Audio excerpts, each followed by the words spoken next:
Member of Parliament, Costa Rica, diputada de la Asamblea Legislativa de Costa Rica, to begin our session first. Diputada. Thank you so much. I'm very excited. Besides being here and mentioning and making some comments about the situation of your land, which has been invaded by force and denying all the rights, human rights, essential. But I met Richard Gere, and that was very important for me. I told him that I had been in love with him for many years. And he took my hand and he said, I had the same feeling. So I wish to share that happiness that I have, but also a big concern about Tibet. Costa Rica, my country, is a very democratic nation. Since I was born, and I'll be 75 years old tomorrow, I have lived in freedom. I chose what to study when I went to college and the university. I chose my way of living. My children have also, my grandchildren also. So we know in Costa Rica what freedom is. And we are celebrating this year 200 years of independence.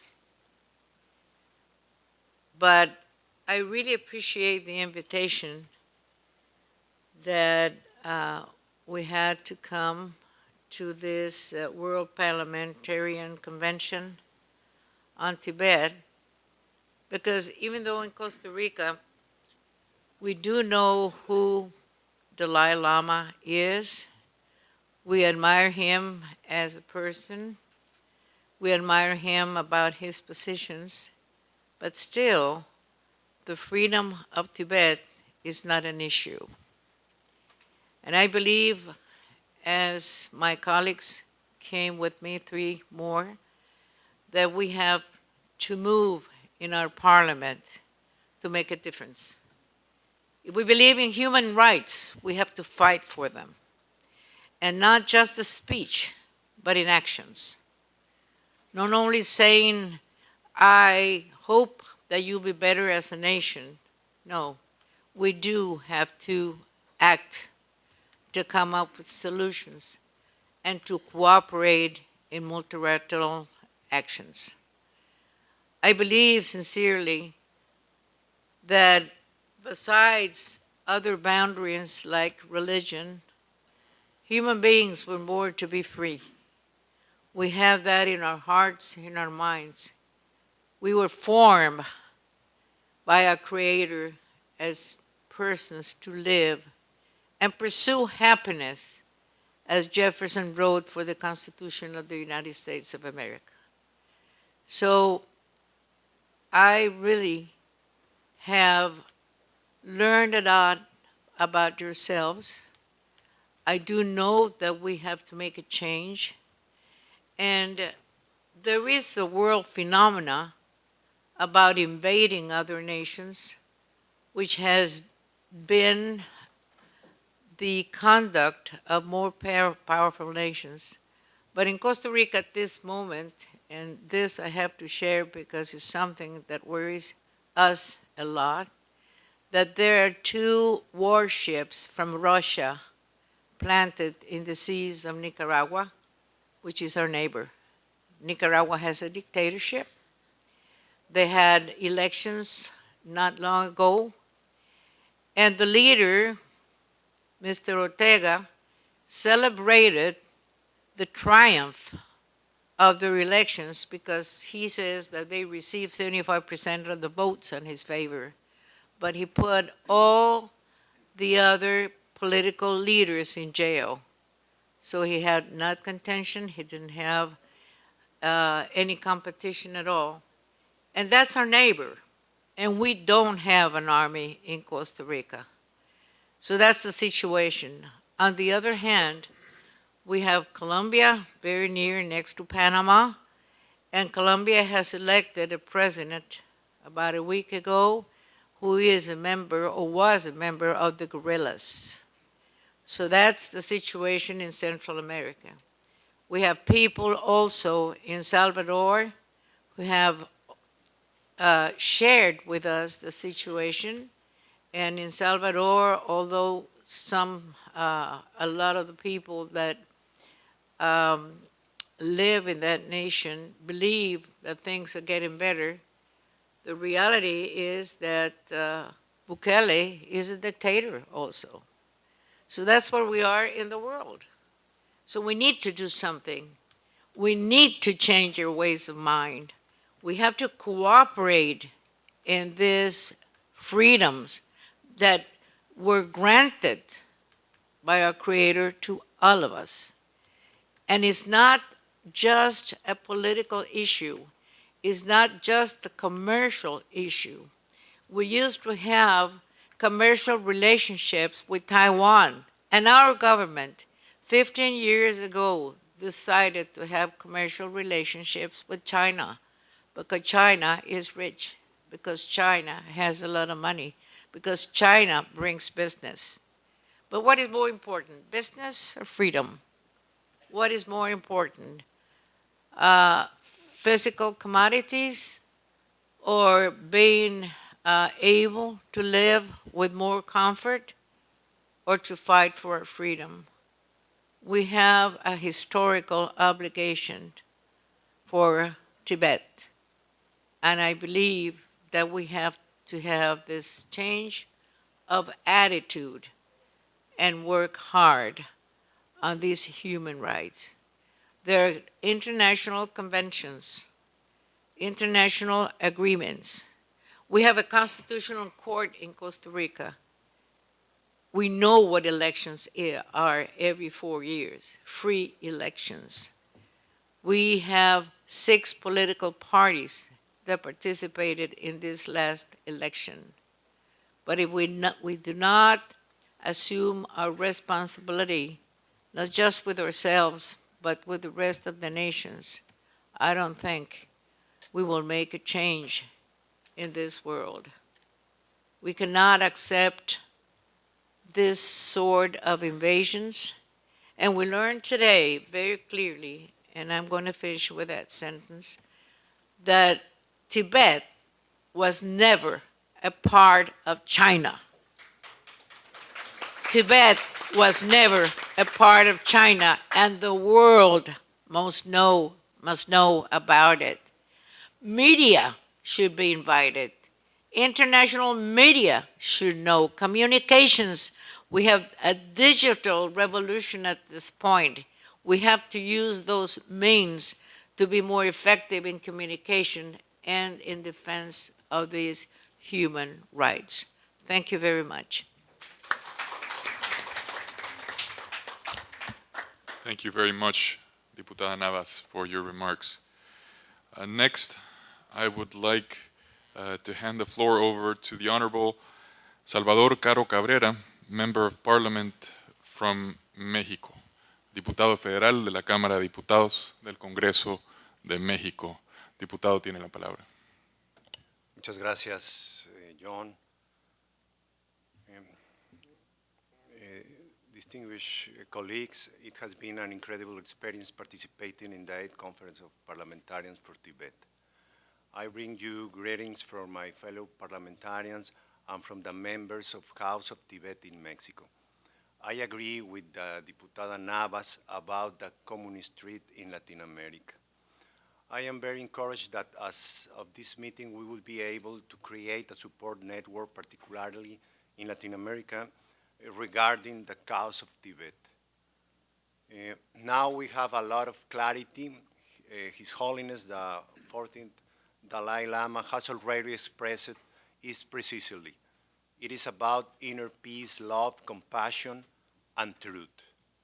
Our cause is the defense of life, nature, human rights, and open society, democracy, and non-violence. No people has a right to colonize another. China's influence in the war is becoming more and more terrible. This meeting has provided first-hand information on the cancellation of rights and suppression of freedoms in Hong Kong, the constant threat to Taiwan, the attack on the traditional way of life of Mongols of the territory recognized to China, the concentration camps of the Uyghurs, and what has us here, the political, economic, environmental, social, cultural attack on the population of Tibet since the 1950s. In my country, the influence of China has become terrible, from the permanent displacement of labor causing unemployment and a lot of pain. In the same way, mining exploitation by Chinese companies has been abusive and careless, to the unregulated and undiscriminated export of methamphetamine precursors that the Chinese government allow has already become a terrible scourge for the poisoning of millions of young people in my country. Dear friends, I just want to tell you that the time for action has come. We have to do things that have an effect. In Mexico, for my return, I will start by the beginning. I will create a friendship group where I'm sure we will find important allies. His Holiness' visit to the Chamber of Deputies of my country in 2005 left an important precedent. In addition, there is a very broad sympathetic community with presence in at least the 10 most important cities of my country through the House of Tibet in Mexico, whose chairman, Tony Karam, is very, very compromised, and all the members of our community. From that group, we will be taking solidarity and strong actions in favor of Tibet. I thank you and ask, I thank you all, and we hope have soon there the Honorable Pempa Sering, Chairman of the Central Administration, President of the Central Administration of Tibet, and the dear Speaker of Tibetan Parliament, Khenpo Soman Temple. We hope to have you there in Mexico soon. And I thank and ask that this activity be for the benefit of Tibet, its government, its people, and all of us.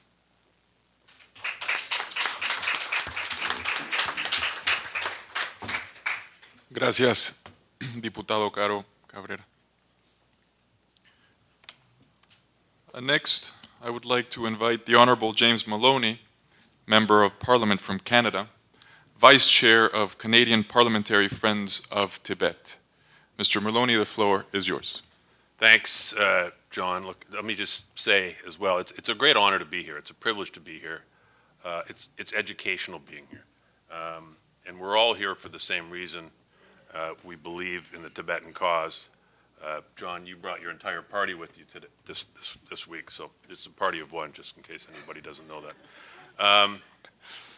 I'm a member of Parliament from Toronto. I'm part of the Canadian delegation. Arif Varani, my colleague, and I, we represent the federal government.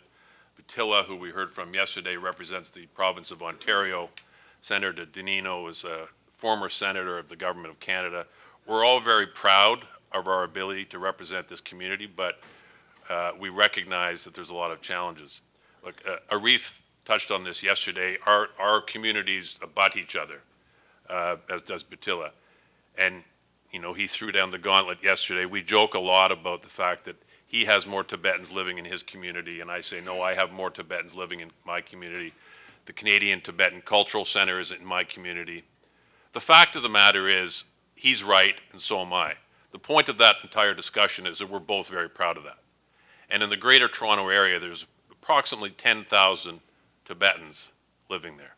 And we're very, very lucky for that. We're proud of that. And we're trying our very best to work with them and help them out. Canada, as many of you may know, we're proud of our multicultural heritage. We have, I think, 18 countries represented physically here, 25 if you include the groups online. I guarantee you, every one of you, you come to Toronto tomorrow, you will find your community there. And every single one of those communities has the same thing in common. They're proud of where they come from, they're proud of their culture, and they're proud of their heritage. Tibetans are the same. The difference between Tibetans and all of those other groups is Tibetans can't go home. If you're Polish descent or Irish descent, you can go back and visit your relatives. You can go find out where you came from. If you're from Tibet, you don't have that. I had a conversation, 2 conversations last night. I had dinner with one of your new and youngest members of Parliament, Shidok, who told me his journey from the time he was 13 years old when he left Tibet until he became elected as a member of Parliament. It's a story that is, I still can't come up with the words to describe it. He hasn't seen his family since he was a young boy. But he took this journey for them, and knowing he had the support of the Dalai Lama. What I found out after that conversation is that story is tragically not unique. You know, I'm here to talk about shared experiences, networking, and an action plan. I mean, we've done our networking over lunch last night. I'm going to share some other personal experiences I had. Shortly after Arif and I were elected in 2015, we were scheduled to go to an event at the Canadian Tibetan Cultural Center. I got an email from the Chinese consulate in Toronto saying, I understand you've been invited to this event on Saturday. We recommend that you do not go. I checked with Arif and another of our colleagues. They got the same email. I thought this was a joke. I thought it was spam, but it wasn't. So 2 things jump out at me. 1, they knew I was going. And 2, they had the gall to tell me I can't go to an event in my own community. Can you imagine a Canadian official from the Canadian Embassy emailing Jim McGovern and telling him not to go somewhere in his own community? It's obscene. I wanted to respond very quickly and with 2 or 3 choice words that the Dalai Lama probably would not approve of, but I was prevailed upon and we responded appropriately. We went to the event. We always go to those events and we will continue to go to those events. More recently, I was at a rally in downtown Toronto in support of Ukraine. It was in March. There was about 30,000 people there, maybe more. And we were marching through the streets of downtown Toronto, going to City Hall where we had this large gathering to support Ukraine. And in the crowd was virtually every flag from around the world. There was Canadian flags, of course, but you could pick out every country in the world because every community in Toronto from another country was there being represented. And ahead of me was the flag of Tibet. And I'm marching along with somebody I know, and he says, "What's that flag?" I looked at him because in my view this person should have known the answer to that question. I said, "That's the Tibetan flag." And he said, "What are they doing here?" I bit my tongue. I said, "They're here for the same reason you are and the same reason I am." I said, "Well, they're not a country." At this point I'm hostile, but I'm channeling it all inside. I said, if there is anybody who knows about fighting for freedom and defending their country, it's the people of Tibet. They have every right to be here. The conversation continued, and I won't tell you what happened after that. But the point is, and what I'm getting to is, we talk a lot about communication in the last couple of days. We know the message. We know the message here. That's why we are here. We know it intimately. We're all excited to meet Richard Gere. I can deliver that message, but it's more powerful when it comes from Nancy Pelosi or Richard Gere, frankly. So we're lucky to have them as assets. But that takes me to the actions. These are the actions I want to see coming out of this. Because as Congressman McGovern said, talk is cheap, action, you have to take steps and actually implement these things. So that's why yesterday when he mentioned this emissary role the government of the United States has created, that's why I sort of jumped on the idea, because that is something, look, we all face different legislative challenges in our countries and our ability to get legislation passed that are going to have an effect on these issues. But there are certain things that we can all do, and those are the things we should be focusing on, and that's one of them. So what I would like to see is one of the action plan items emerging from this week is that we get the blueprint for that. We get some feedback on how it's working so far, what the objective is going forward, because I know Arif and I would like to take that back to Ottawa and lobby to get a similar position created in our government. And we can certainly lobby for it and ask that it be done without having a legislative process involved to get it done. So that's something I think, and if all 25 countries who are involved in this event were to do the same thing, that would be a powerful message. And that takes me to my last point, which is messaging. I mean, we had fantastic discussions this morning about the history of Tibet and what it is and what it is not, and what the negative messages are. Congressman McGovern talked, he said, you know, we have to change the narrative. So I'd like to see a code of language emerge from this week. So it's when somebody talks about minorities in China, say, no, here's the fact, here's the right language. So that when I go, so Arif and I are, and everybody here, when you go home, you are those emissaries. You are the ambassadors for Tibet, because when you go back, we're dealing with a lot of colleagues who aren't as well informed on the subject as we are. And so we have the challenge of going back and educating them. So if we had a standardized language and something that was easy to use, we could use that and get people in the habit of using the right language so that the Chinese narrative doesn't catch any more than it is. So that's something I'd like to see moving forward as well. I think I will stop there. I mean, we're very proud of what we've been able to do in Canada. We've been very proud of what we've been able to do in the province of Ontario. But there's so much more that needs to be done, and that's why this is so important. I remember I came back from Washington about 2 years ago. I met Jim McGovern, and I said to Arif, we should work with this man and try to get Canada and the United States working together. I'm glad I didn't call him, because if we'd called him just to talk, he probably would have got very upset. He said, yeah, but what are you going to do about it? Well, this is the group right here that can do something about it, and we can do it collectively, because Canada is a small country by number, but collectively with other countries, we can accomplish a great deal. There's strength in numbers, and that's what we have here on our side today. So thank you very much.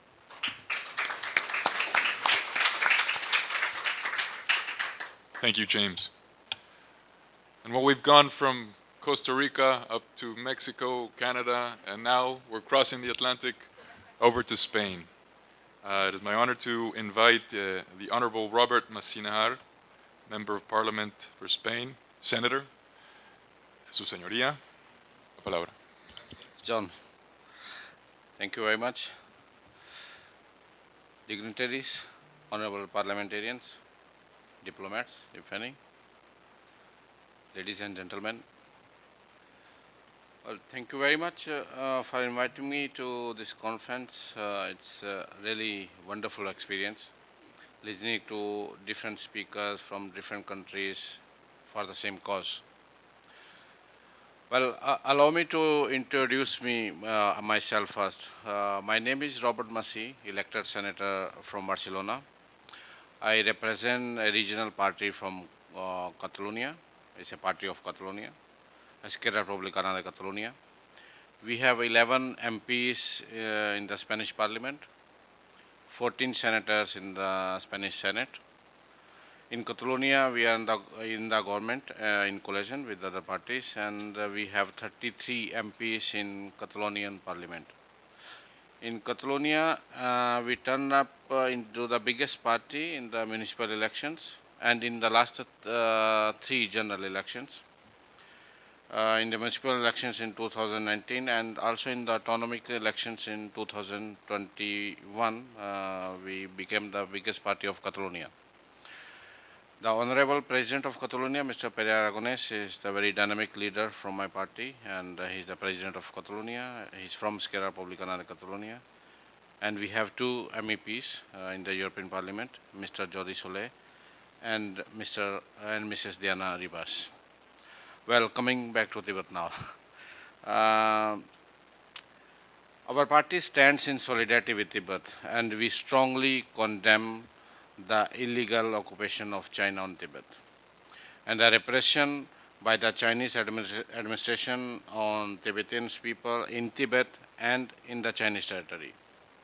Not only the Tibetans, but we also condemn all kind of repressions by the Chinese administration on the minorities, and especially on the Muslim community in China.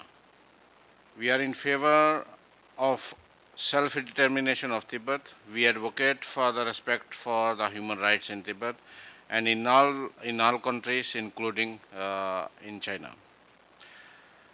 Well, most of the things have been already said. There is nothing new that I will say, but it's good to know that we are all saying on the same line. So this is also good to know.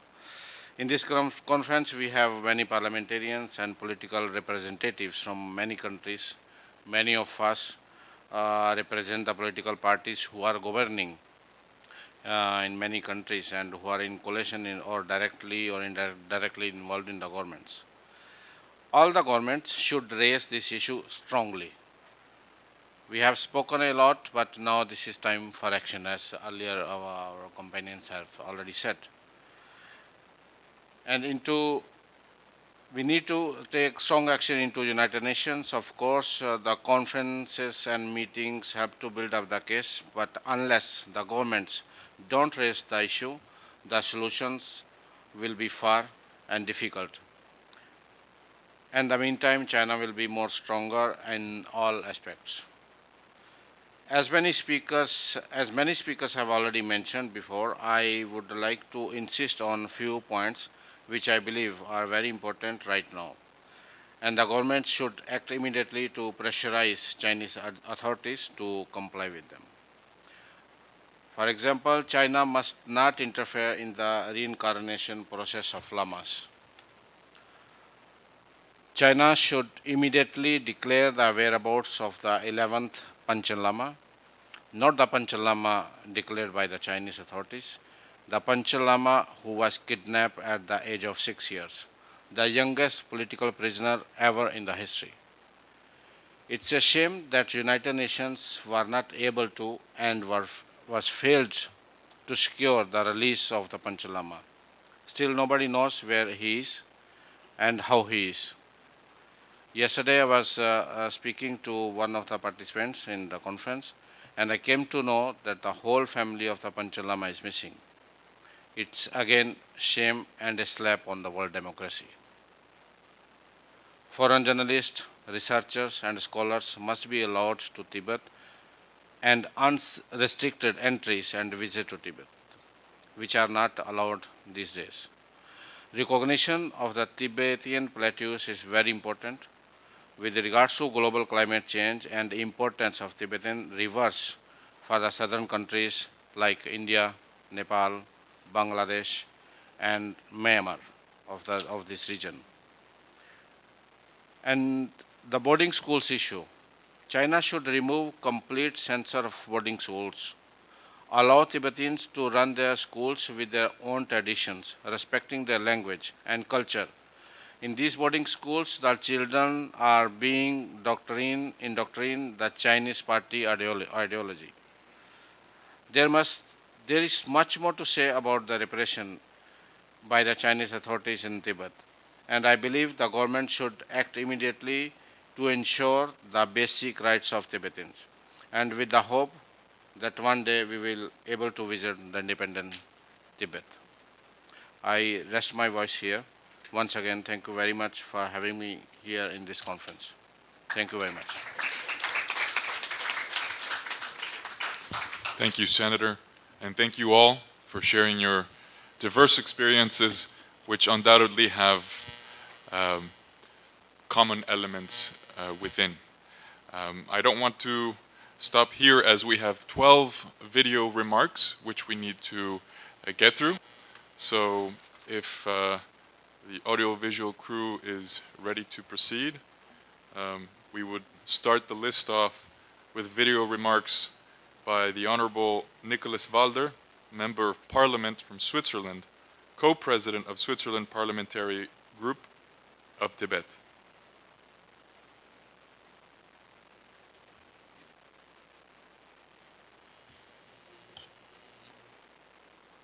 And also Vice President of the Great Party of Switzerland.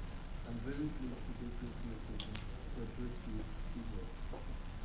First of all, I would like to express to you my entire solidarity and entire commitment to support the Tibet in the Swiss Parliament, but also in the Swiss society and towards United Nations and other international organizations that are present in Switzerland. Especially those days, because the situation is very worrying with China intensifying persecution of the Tibetan population, but also of the people. The good news in Switzerland is that we can see slowly but surely the trends changing, and doubt about our relationship with China growing in our parliament. That's why this year we have succeeded in passing a couple of texts in support directly or indirectly of Tibet. For example, several texts have been voted calling for human rights to be at the heart of our diplomatic relation with China, which is presently in the case. And we were able also to question our government and to press our government on the political and economic agenda with China.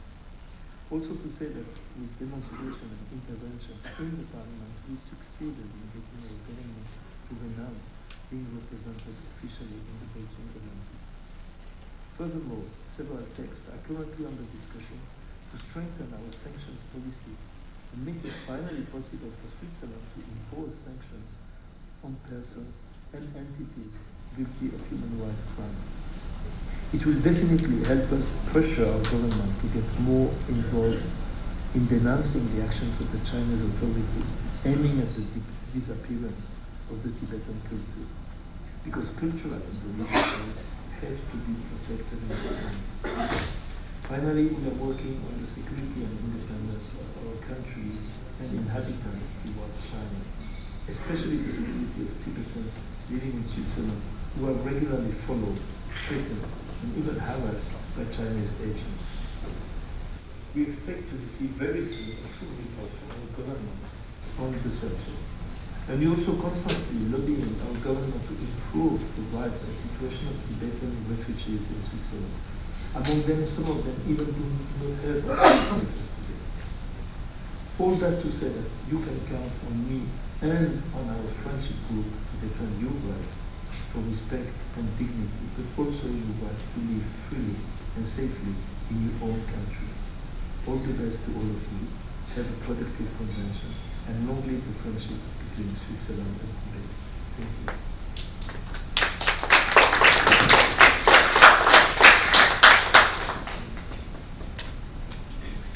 Next we have video remarks also from Switzerland by the Honorable Balthasar Glattli, Member of Parliament, Switzerland, member of Swiss Parliamentary Group for Tibet. Dear delegates to the World Parliamentarians Convention on Tibet. While the change from trade approach has just failed miserably in the case of Russia, the Swiss government continues to negotiate the renewal of the free trade agreement with China without demanding respect for human rights and especially the rights of the oppressed Tibetan and Uyghur communities. Change through trade is actually, in fact, trade before change. In general, the Swiss government pursues a velvet glove policy towards Beijing for fear of economic disadvantage. Beijing's threats are a sharp weapon as long as everyone is afraid. But if the Western democracies stood up together and consistently for human rights, for the rights of the people in East Turkestan and Tibet, it would quickly become blunt. Switzerland was elected to the UN Security Council for the first time on June 9th. Its foreign policy will therefore be in the shop window for the next 2 years. Perhaps this is an opportunity. Human Rights Watch expressed the hope that Switzerland will build alliances for human rights among non-permanent members of the Security Council. As Swiss Greens, we will work hard for this in the Swiss Parliament in the case of China, together with representatives of the exiled Tibetan community. Thank you, and thank you for the collaboration.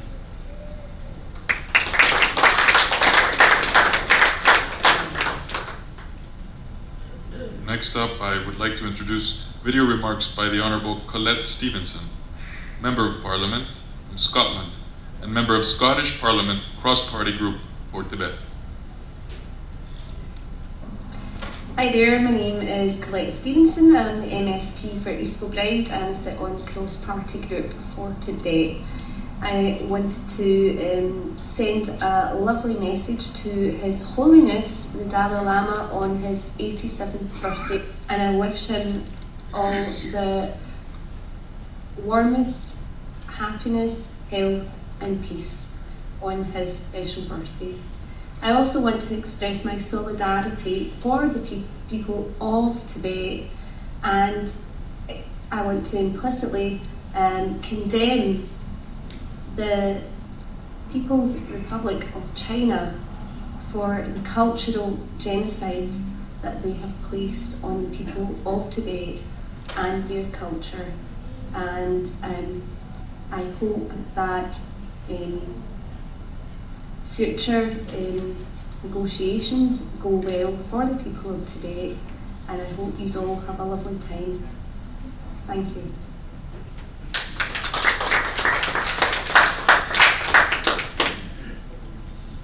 Next up, please, video remarks by the Honourable Laima Jussi Andrikiene, Member of Parliament, Lithuania. Excellencies, our dear Tibetan friends, dear participants, my name is Laima Andrikiene. I am the chairperson of the Foreign Affairs Committee of the Lithuanian Parliament. Greetings from Vilnius, Lithuania. Thank you very much for this opportunity to address the participants of the 8th Parliamentary Convention on Tibet. I would like to start by reminding you that in 1995, the Second World Parliamentary Convention on Tibet took place in Vilnius, Lithuania. It was important to hold the convention in Vilnius, since Lithuania suffered the same fate as Tibet when it was occupied by the Soviet Union in 1940, until we restored our independence in 1990. Tibet was invaded by Communist China a decade after the Soviet invasion of Lithuania and other two Baltic states, but still remains under illegal occupation. Ladies and gentlemen, unfortunately, nobody represents our parliamentary Tibet support group at the 8th Convention, and you know the reason. It is Russia's war against Ukraine, which changed our lives dramatically. Flight from Vilnius to Kiev takes 1 hour only. Lithuania is very close to Ukraine. And looking from our perspective, Ukrainians who are fighting for their democratic and European future against the Putin and his criminal gang against Russian army are fighting and dying for us. We in Lithuania feel obliged to stand with Ukraine and to assist Ukraine by all means possible, political, financial, and military. In other words, since the 24th of February, Ukraine is our priority number 1. While the focus is now rightly on Russia's war against Ukraine, we cannot be naive about the threat of the Chinese regime. Even in the face of Russia's atrocities and destruction, China has reaffirmed its strong partnership with Russia by adopting a joint statement by the two presidents in February 2022, in which both sides confirmed their common approach to European security and their opposition to NATO enlargement.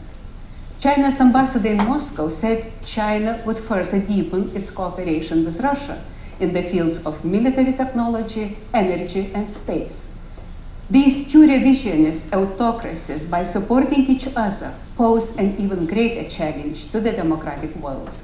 The European Union needs to closely monitor China's further actions on EU sanctions and be ready to react if China wished to help Russia circumvent the sanctions. The PRC is concerned about the unity and strength of the democratic world in the face of Russia's actions in Ukraine. We can therefore expect China to follow up on its divide and rule tactics and economic aggression. Just recall the experience of Lithuania after the opening of the Taiwanese representative office in Vilnius, which had demonstrated its ambition to dominate the world. China will continue driving a wedge between the European Union and the United States and fomenting discord among EU countries. Although the Chinese and Russian regimes use different means, they both share undisguised ambitions to change the world order and even more to dominate the world. Dear colleagues, we are well aware that the PRC authorities ignore multiple calls by the Dalai Lama, the spiritual leader of the Tibetan people, and the Tibetan government in exile for dialogue to enable the PRC to fulfill its international commitments in the area of human rights and freedoms. The international community appreciates and supports the efforts of the Tibetan leaders as the right to profess their faith, foster long-standing cultural traditions, and speak their native language must be guaranteed to the Tibetan people like to any nation in the world. The authorities of the PRC keep reiterating that all concerns about the Tibetan situation are unjustified. However, they refuse entry to Tibet by representatives of independent human rights organizations and prevent the Dalai Lama from visiting Tibet. Taiwan, Tibet, Hong Kong are high on our political agenda. On the occasion of the 33rd anniversary of the Tiananmen Square massacre, in which hundreds to thousands of peaceful pro-democracy activists were killed in Beijing, the Parliament Committee on Foreign Affairs unanimously adopted a statement calling for measures to be taken in response to China's continuing actions in Hong Kong, which violate the principles of human rights and the international rule of law.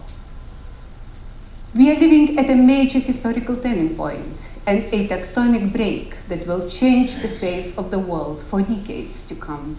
It is our shared responsibility towards future generations and our mission to make the most of the current critical situation in order to make the future face of Europe and the world more attractive, so that the struggle between democracies and autocracies ends in the victory of the former.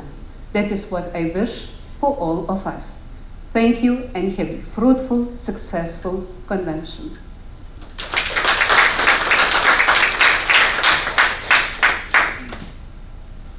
Next, we will listen to video remarks by the Honorable Tim Lofton and the Honorable Chris Law, members of Parliament, United Kingdom, and co-chairs of All-Party Parliamentary Group for Tibet. Hello, I'm Tim Lawton MP and I co-chair the All-Party Parliamentary Group for Tibet in the UK Parliament. I'm here with my co-chair Chris Law, SNP MP.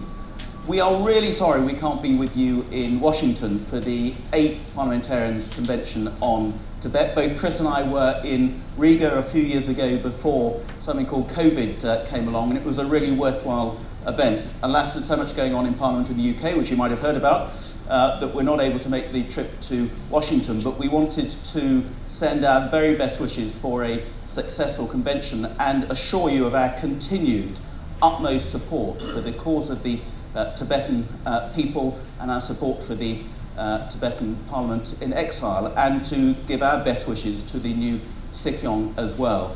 Clearly you will have seen that the issue around China and human rights has never had a higher profile, certainly in the United Kingdom Parliament. We have had frequent debates criticising China. We have voted to recognise that the Chinese government have committed genocide against the Uyghurs in Xinjiang. We've condemned them over their activities in Hong Kong, as well as the historic activities still going on, the persecution of the Tibetan people. And we also passed a vote which led to a diplomatic boycott of the Beijing Olympics earlier this year, to prevent the Chinese using that as yet another propaganda tool. So the cause of freedom and human rights abuses against its own people by the Chinese government has never had a higher profile in the United Kingdom Parliament. We wanted to make sure that that message is heard loud and clear amongst the delegates at the convention in Washington this week. Chris. Thank you, Tim. And just to echo that key point here, I think this convention, like no other, has a golden opportunity to really focus on China's actions across Southeast Asia, which includes Taiwan, Hong Kong, Xinjiang, as well as Tibet, and show this has been a coordinated approach by China for some time. I also want to finish for Tim and I on wishing the Dalai Lama yet another wonderful happy birthday, as this is the month of his birthday, and many happy years to come. And we hope to join the parliamentarians in the Parliament in Dharamsala, and also an opportunity very soon again to meet with the Dalai Lama.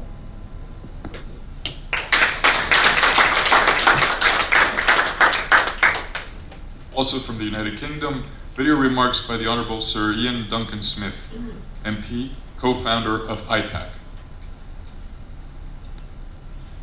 Members of the Tibetan Parliament in exile, parliamentarians from across the world, and other distinguished guests of the World Parliamentarians Convention on Tibet, it's of great regret that I'm unable to join you in person.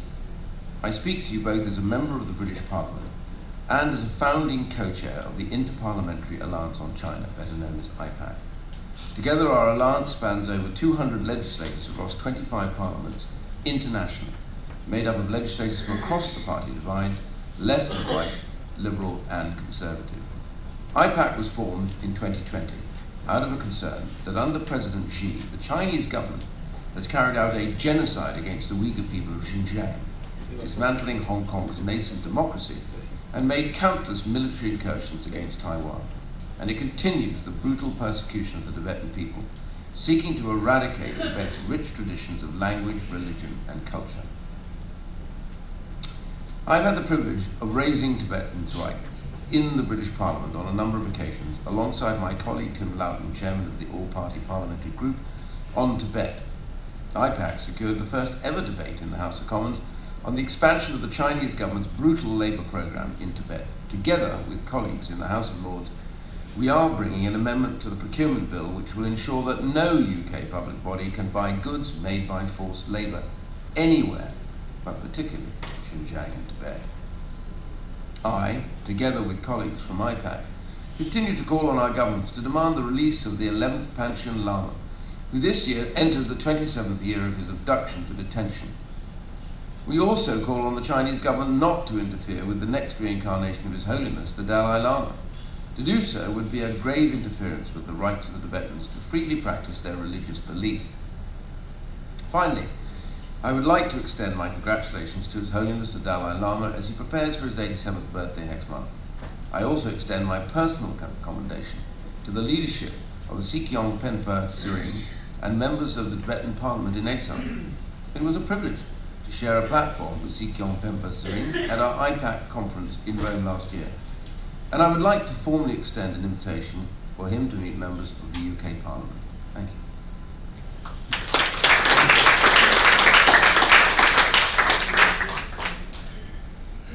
We will now listen to remarks by the Honourable Uffe Elbæk, Member of Parliament, Denmark. My name is Uffe Elbæk, and I'm a member of the Danish Parliament and former Minister for Culture. And I'm standing here with the Parliament building in my back, and I just want to congratulate your conference in Washington, D.C. Next week.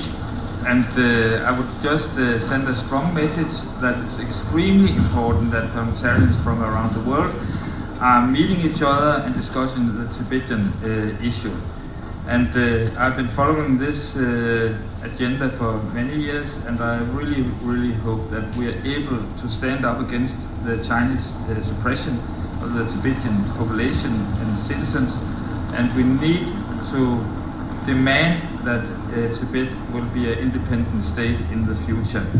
All my best wishes to the coming conference, and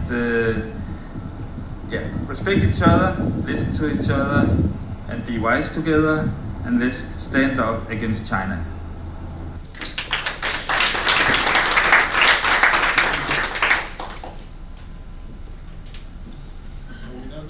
We now go to remarks by the Honourable Sujit Kumar, Member of Indian Parliament and convener of All-Party Indian Parliamentary Forum for Tibet. Good morning, Namaste. I am Sujit Kumar, member of the Indian Parliament, and also the national convener of the All-Party Parliamentary Forum on Tibet. At the outset, I express my sincere regret for not being physically present with you all today. I was extremely keen to be in DC for the 8th World Parliamentary Conference on Tibet. But as you all know, there are multiple demands on a politician's life and time, and hence I am unable to be with you all physically. But I am there in spirit with all my Tibetan friends and with all those who love Tibet and His Holiness. At the conference, I was supposed to share my experience on various initiatives on the Tibetan issue, both inside the Parliament and outside. We have revived the Parliamentary Forum on Tibet after a very long time. Personally, I have advocated for conferring the Bharat Ratna, the highest civilian award of India, on His Holiness, because he amply deserves this award as an ambassador of the Indian values of love, compassion and peace, which are age-old Indian values. I have also submitted a private member's bill called the Tibetan Policy Bid 2022, which aims to protect the human rights of the Tibetan people, which aims to preserve and promote ecology and environment in Tibet, and also aims to have equal access to Tibet for everyone. Tibet was invaded, occupied, and has been under the Chinese occupation since 1951. Very systematically, but certainly, the Chinese Communist Party (CCP) has been destroying the Tibetan language, history, spiritual practice, culture, and the identity of the Tibetan people. My heart goes out to my Tibetan brothers and sisters who are facing cultural genocide and unspeakable human rights violation in their own land. As an admirer and devotee of His Holiness, whom I have the great fortune of meeting a couple of times, both in my state of Odisha and in Dharamsala, and as a friend of the Tibetan culture and Tibetan people, I express my complete support and solidarity with the Tibetan cause, and also to the just fight of the Tibetan people against the unjust occupation. I am looking forward to the 8th WPCT declaration and also to work together with everyone in the execution of the declaration. I wish the conference all the very best. Long live Tibet. Long live Indo-Tibet friendship. Thank you.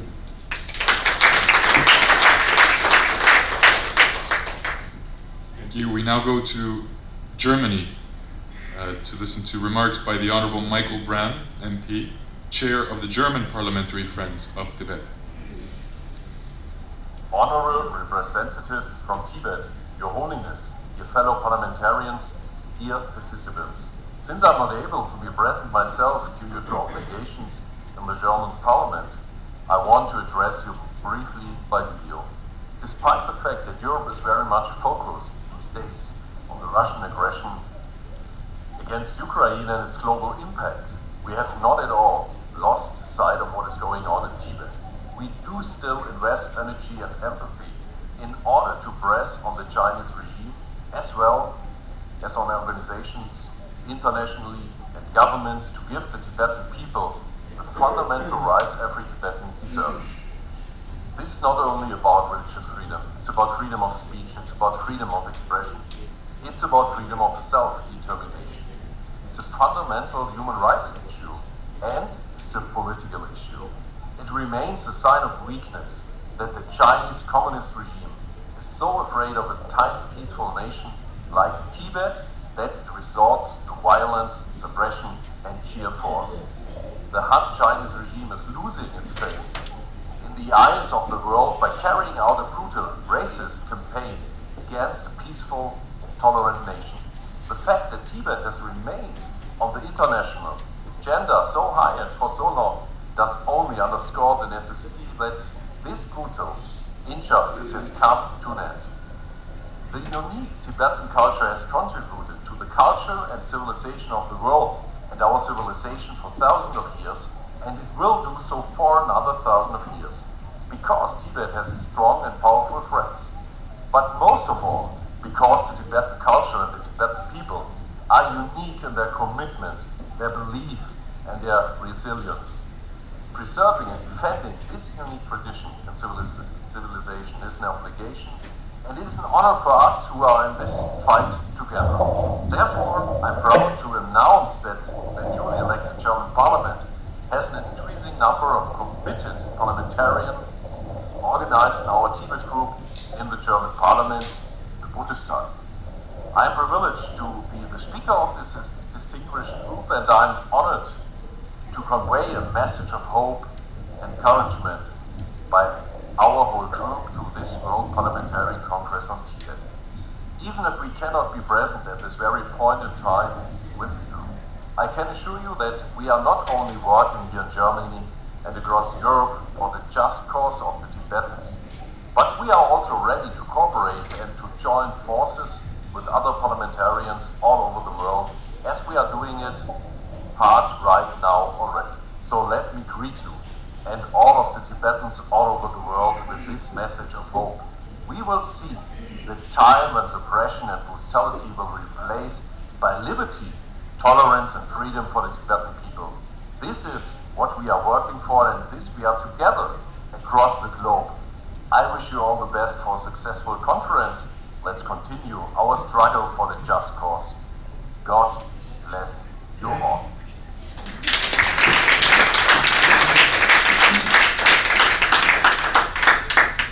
Thank you. Now we will listen to video remarks by the Honorable Luciano Nobili, MP from Italy, Chair of Italy Parliamentary Group for Tibet.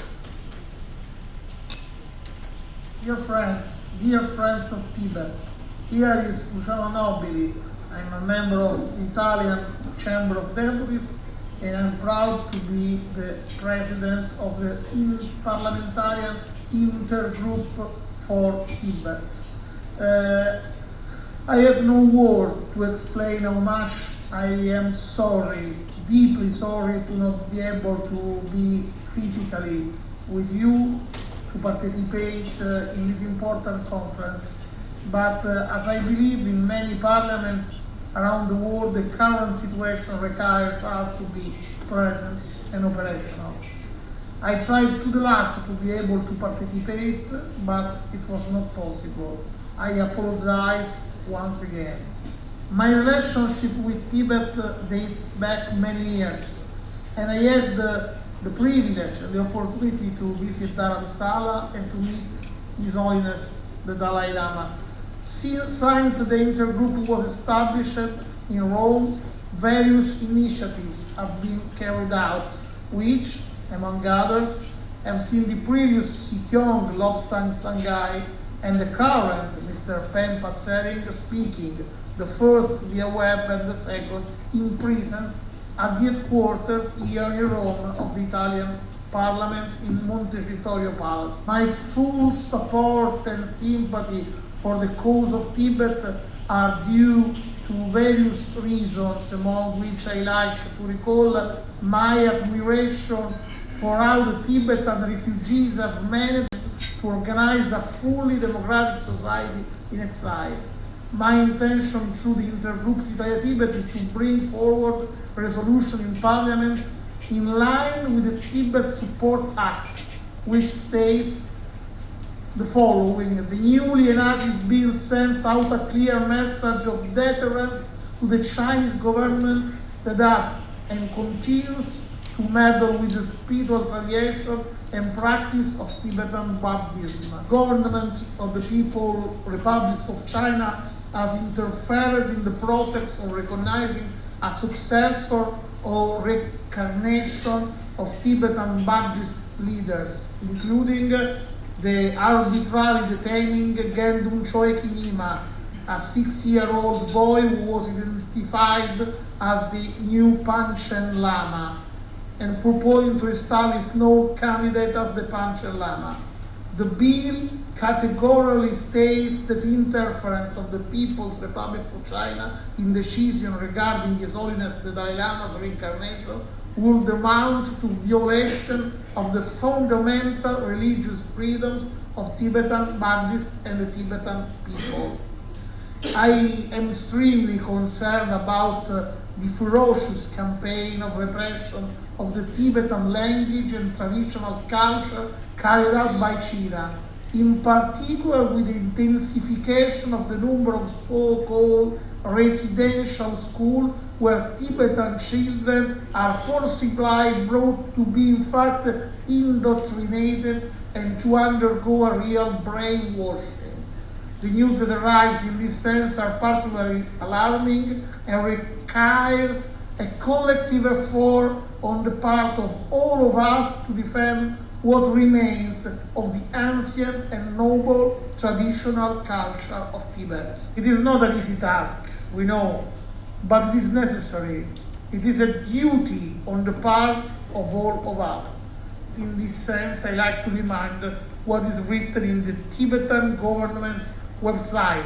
When you are cut off from your language and culture and history, you lose a sense of who you are, and eventually it feels like you are losing the very fabric of your humanity. In recent months, many events that have similarities with the Tibetan one, from Hong Kong to Taiwan till the Russian aggression against Ukraine, tell about the attempt to build a new Chinese and Russian-led geopolitical order based on the challenge of autocracies to democracies.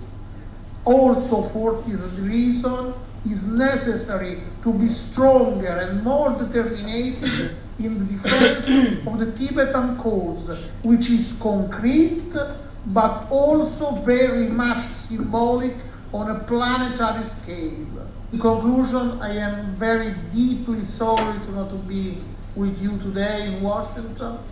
I want to thank the organizers of this important conference, the Central Tibetan Administration, the Tibet office in Geneva, with the support of the Italia-Tibet Association, ensuring my commitment and that of the whole intergroup Italia-Tibet to carry out concrete initiatives to give Tibet and its people the right to self-determination.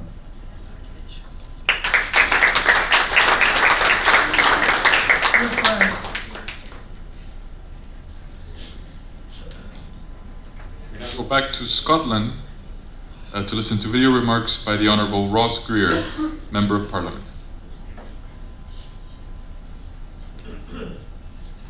Hello friends and greetings from Scotland. My name is Ross Greer. I'm the chair of the Scottish Parliament's cross-party group on Tibet, and I hope you're all enjoying the conference. I'm so sorry that none of us here from Scotland could be with you. We stand in solidarity with the people of Tibet and the horrendous suffering that they have to face at the hands of the Chinese occupation.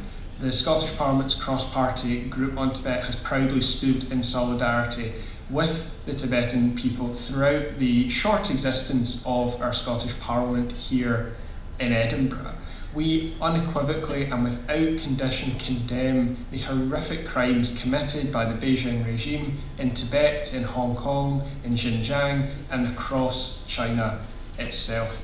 We're proud of the work that we've done as part of the Tibet solidarity movement across the world, most recently convincing the Scottish Government to boycott China's Winter Olympics.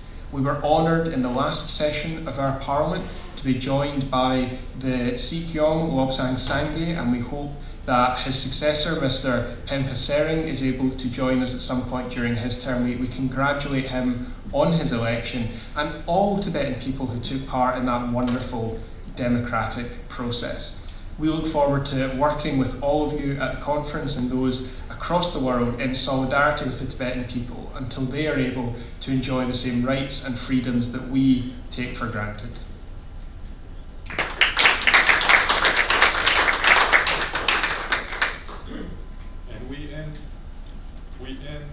And we end back in Italy with the Honourable Roberto Rampi, MP, member of Italian Parliamentary Group for Tibet. Hello to all friends from Tibet and all the friends of Tibet all around the world. I'm Roberto Rampi, I'm an Italian senator. I'm also secretary of Italian delegation in Council of Europe, and at that moment I'm in Strasbourg for Council of Europe. This is the House of Human Rights. So I believe it's exactly the best place to speak about Tibet, because we all believe that the solution for free Tibet is something that all the world needs to preserve human rights. We do a lot of work in Italian delegation because we really believe for many years that Tibet has such a great importance for all the world. The culture of Tibet is a great tradition. The tradition of also connecting people, connect people with spirituality, connect people with balance, with human rights, with all the creatures in the world, is something that Tibetan people teach from millenniums to all the world. So we believe we need the Tibet. We don't want to do something just for Tibetan people, but for us, because we need the culture of Tibet and we have to preserve it. And we are very, very afraid of the direction that China is every day using against many people. They just started from Tibet, but then they continued with Uyghurs, with all the other religious and not religious minority inside China, and also with an aggressive behavior all around the world. So we want to do more. We want to have Tibetan people in Italy, to have them to be here as citizens and be free, to meet, as we do many times, the Tibetan authorities, the people of Tibet. We do that for many times, to vote a resolution and to ask international community, European Union, our government, and all countries of the world to help Tibet to be free, to help the culture of Tibet to be preserved, and to try to let understand China that also for its future it's very important to have a Tibetan culture and to have Tibet freedom. Thank you very much.